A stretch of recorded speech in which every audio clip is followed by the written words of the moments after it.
इन दिनों संसद का मॉनसून सत्र चल रहा है। इस लोकसभा सत्र में केंद्रीय एजेंसियों के कथित दुरुपयोग, नीट और अग्निपथ जैसे मुद्दों को लेकर विपक्ष और पक्ष आमने सामने हैं। इससे पहले जब सत्र शुरू हुआ था तब डिप्टी स्पीकर के पद को लेकर पक्ष और विपक्ष में तनातनी मची थी। भारतीय जनता पार्टी के सांसद ओम बिरला को ध्वनि मत से दूसरी बार लोकसभा अध्यक्ष चुन लिया गया।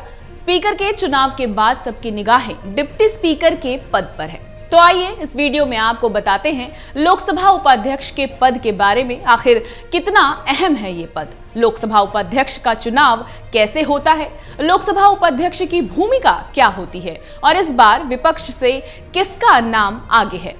नमस्कार, आप देख रहे हैं अमर उजाला और मैं हूं आपके साथ ज्योति चौरसिया। डिप्टी स्पीकर के पद को लेकर मची तनातनी के बीच खबरें आई कि तृणमूल कांग्रेस सुप्रीमो ममता बनर्जी सपा के अवधेश प्रसाद का नाम इस पद के लिए आगे कर रही हैं।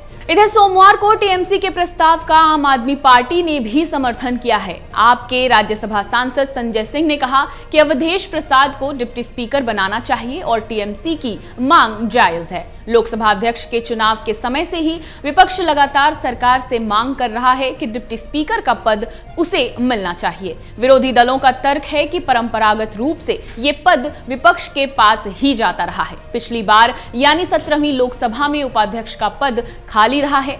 अब देखना दिलचस्प होगा कि क्या इस बार डिप्टी स्पीकर के पद के लिए चुनाव होगा या नहीं।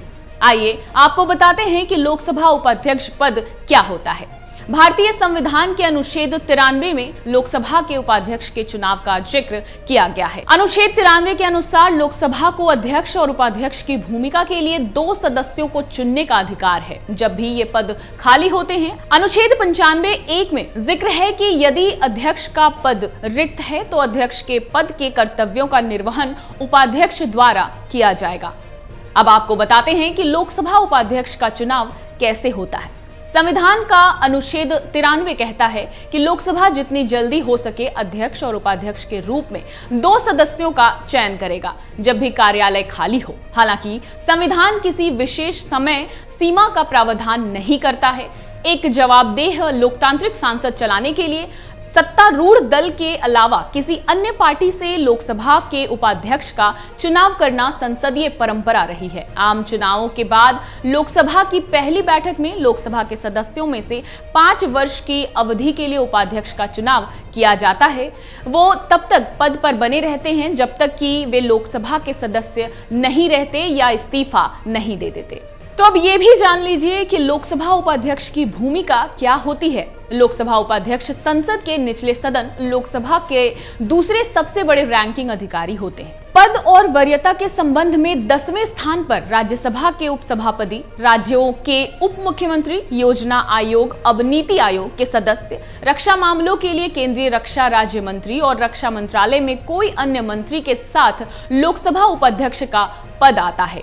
वो लोकसभा के अध्यक्ष की अनुपस्थिति में पीठासीन अधिकारी के रूप में कार्य करते हैं। 18वीं लोकसभा में अभी तक सत्ता और विपक्ष के बीच लोकसभा उपाध्यक्ष के पद पर सहमति नहीं बन पाई है। विपक्षी गठबंधन में शामिल दल लोकसभा स्पीकर पद के बाद अब डिप्टी स्पीकर के पद के लिए मोदी सरकार से 2-2 हाथ करने की तैयारी में है। स्पीकर पद के चुनाव में हालांकि अंतिम समय में विपक्ष ने मत विभाजन की मांग से दूरी बना ली थी, लेकिन इस पद के लिए उसकी तैयारी मत विभाजन की मांग पर शक्ति परीक्षण कराने की है। खबरों के मुताबिक चुनाव लड़ने पर कांग्रेस, सपा और टीएमसी में सहमति बन चुकी है। जुलाई महीने के अंतिम सप्ताह में बजट सत्र होगा जिसमें डिप्टी स्पीकर का नाम तय किया जा सकता है। टीएमसी के सूत्रों के मुताबिक पार्टी के मुखिया ममता बनर्जी ने इस पद के लिए फैजाबाद, अयोध्या के सांसद अवधेश प्रसाद को उम्मीदवार बनाने की सलाह दी है। उनका मानना है कि इससे इंडिया ने सिर्फ दलित बिरादरी को बेहतर संदेश देगा बल्कि भाजपा को भी असमंजस में डालने में कामयाब रहेगा। दरअसल फैजाबाद में अवधेश की जीत के